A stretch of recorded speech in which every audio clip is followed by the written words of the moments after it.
Coming up on this episode, I talk about compromising, how there's different elements to compromising, positive and negative, and compromising doesn't have to mean giving up or that you've let anybody down or yourself down. There's plenty of ways in which we can compromise and then work our ways back. There's a lot more to it than surface level, so let's think about it for a little bit and see where it goes and see what aspects of life that we can kind of readjust and tweak to get us on track to where we want to be. Because that's all we're trying to do at the end of the day, is all get to where we want to be in life and our own idea of happiness. So let's go break this down.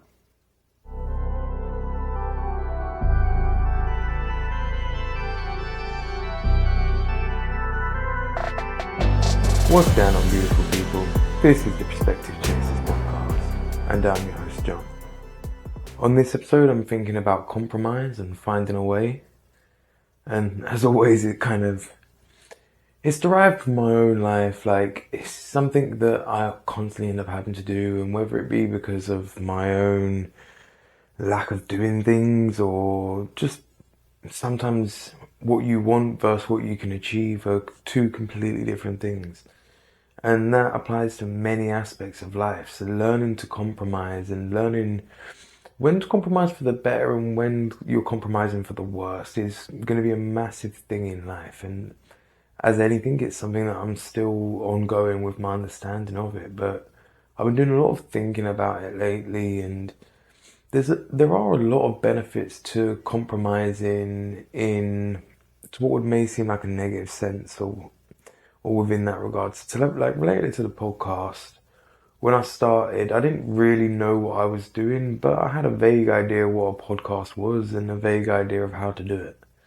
So I started, and I gave myself this idea of get to 100 episodes to find out if you're any good. But that was the tip of the iceberg in many senses. Like, as soon as you kind of step behind that curtain and start learning the ins and outs of it, you find there are far more cogs and far more elements and aspects to things than simply just doing. But if you don't compromise and just do in the first place, you'll never learn that.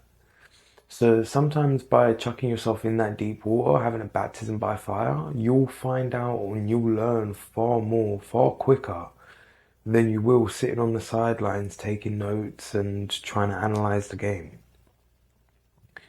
So I think that's something that, like I said, I've been sitting with, and I'm trying to. I don't think there's a uniform way in which to be like compromise on these things and never compromise on these things. I think it's always going to be a situation where you've got to run every scenario as its individual self, instead of trying to create like a blanket formula to just be like, okay, cool, this is how much I compromise in life and this is how much I don't compromise in life or whatever else. Because depending on the circumstance, it's going to depend on what you're going to compromise for and how you're going to compromise and how you're going to work around it and everything else. But at least taking the time to sit with it, like anything, don't just make a hasty decision. Take the time and sit with it. Ask yourself why you're compromising and what does it mean for you? How can it play out in the long run, down the line? And see where it's going. Like, as always, we're all figuring out life. So don't be afraid to take risks.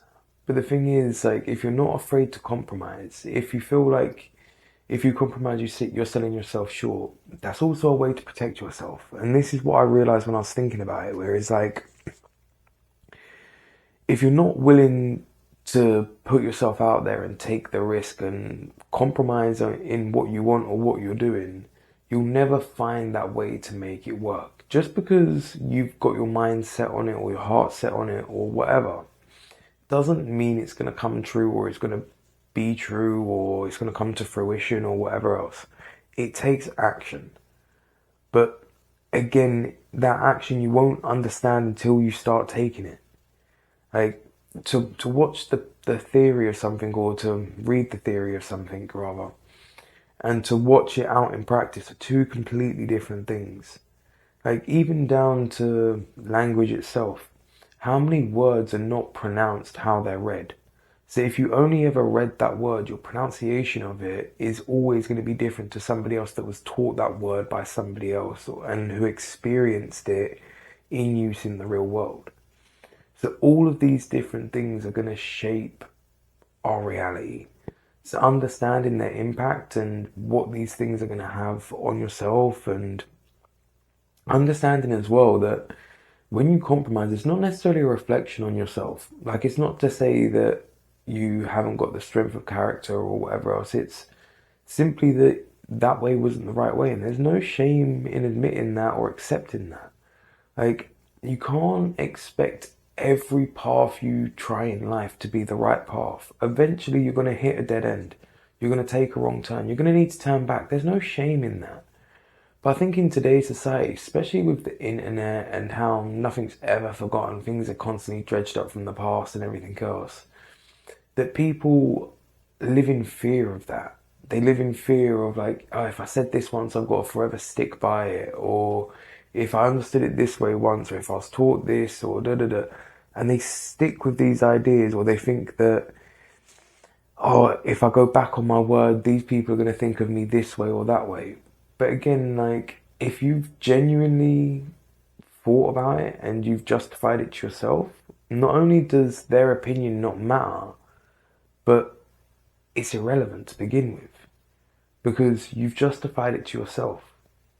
Now, again, there's always going to be ways you can interpret things that can misconstrue them or whatever else. But that's always going to be a part of life. Like, you can never dictate what somebody else is going to do with the opportunities that they are given. You can only dictate what you're going to do. But even then, we don't dictate it.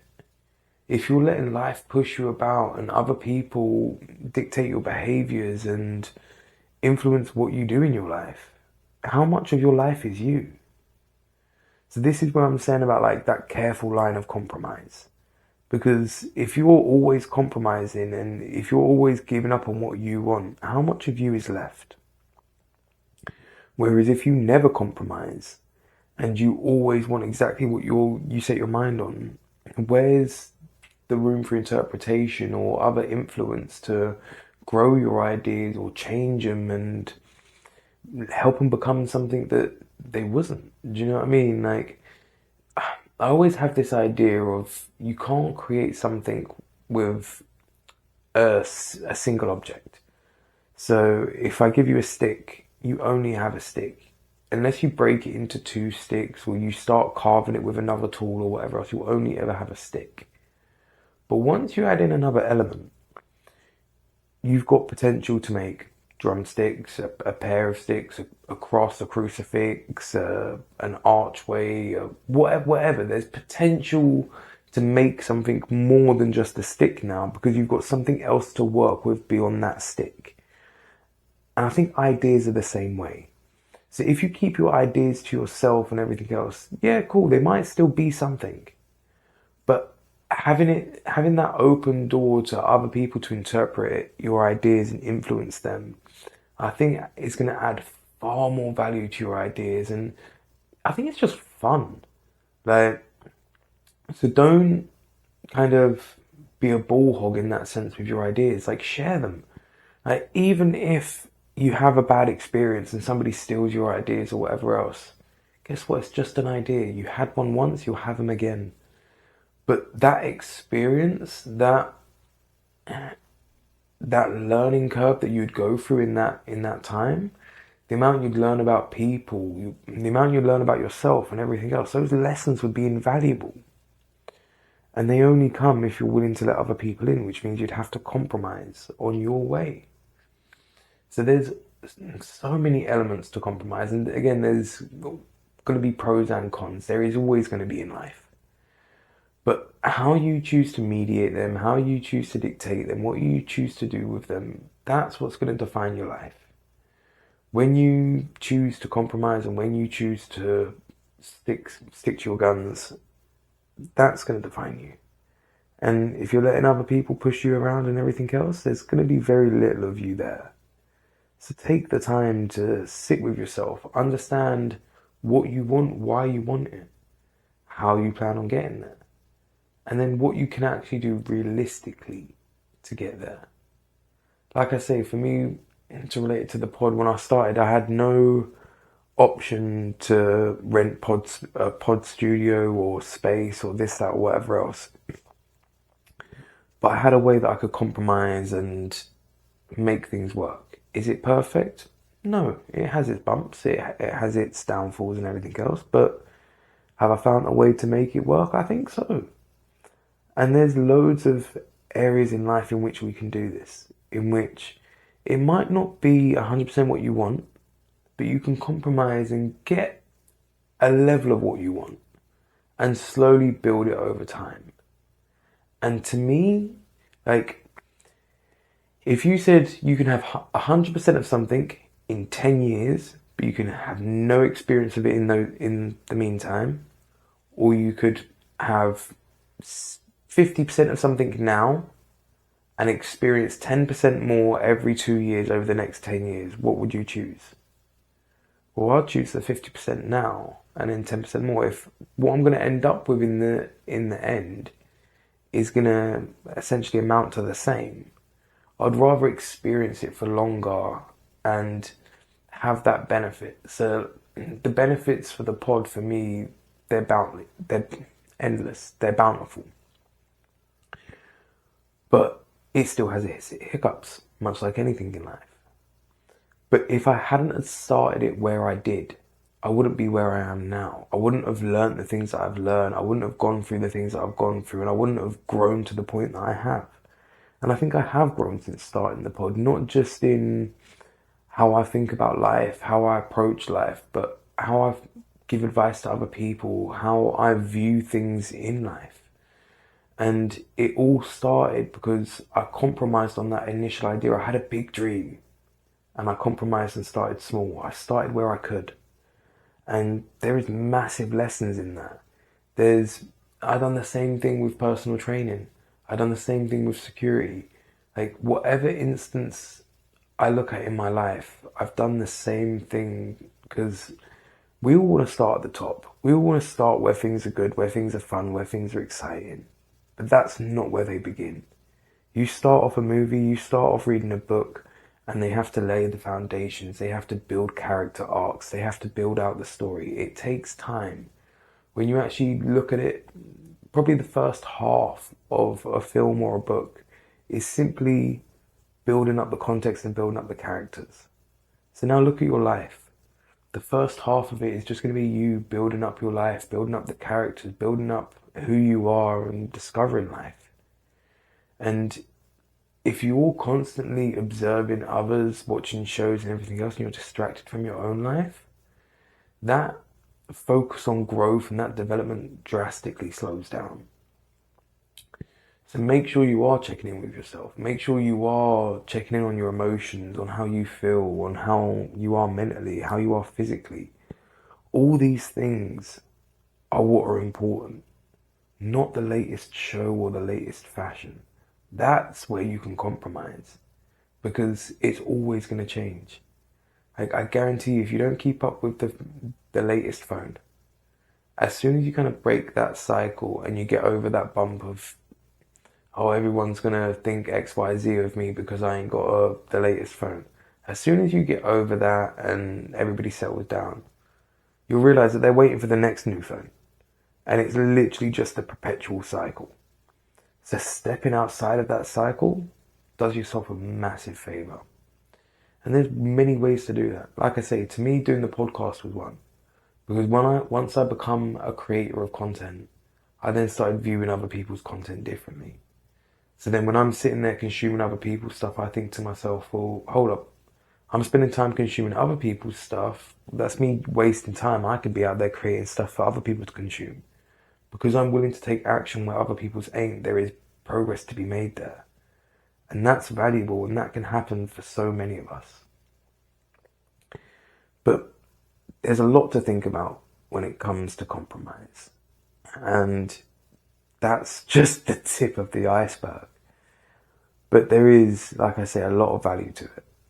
And if you actually sit down and you think about it, you think why you're compromising and what it means and how you can actually work your way back from that compromise to that dream, you understand it's not always a negative. Compromising isn't giving up. It's making do for now. It's finding a way to adapt and overcome. It's simply building a bridge.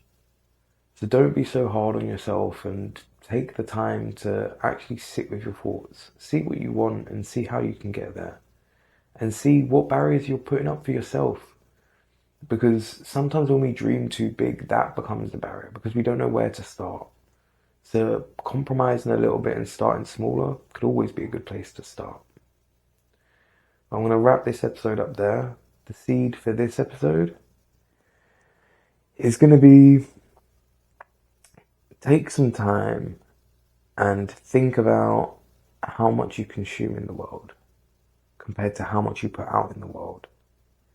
Whether it be food, drink, even oxygen, information, shows, books, TVs, compared to how much you create and how much you want from the world. There are so many people putting very little into the world, but they want a lot out of it. And as far as my understanding goes, life don't work like that. If you want a lot, you've got to give a lot. And that's as simple as it can get, really. So if you're not putting in what you want to take out, you're not going to get it. Or at least you don't deserve it. You can't say that you earned it. So put in the work. Put in the work on yourself. Put in the time, effort, and energy on yourself. And make life better, not just for you, but all of those around you. And let that domino around the world. Let the world become a better place for everybody. It is possible. But it starts with all of us individually. We all have to work on ourselves and make that effort. And we can get there. All the best. I'll catch you on the next one.